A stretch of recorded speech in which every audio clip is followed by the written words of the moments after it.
Okay, this is a quick video on how to remove the rear seat in your Saturn Ion. I have this seat out. This is the seat back, not the base. But there's this clip here. It has to be pushed to the outside of the car. I've taken this seat out, of course.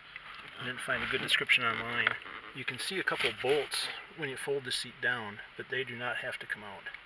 All you have to do is push this clip in with a screwdriver, and I'll do that on the passenger side now.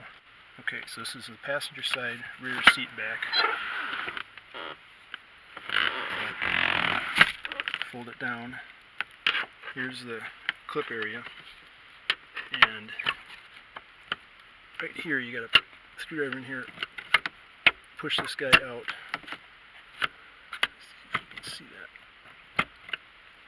And I probably can't do it with one hand, but if I can press this out and then lift up on the seat. 1 second. Okay, I've just released it enough to start it. And you can see it comes out here. And it's that round knobby thing that snaps into this clip here. Here's the part that moves back again.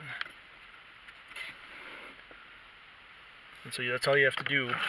Tip it up, pull it out.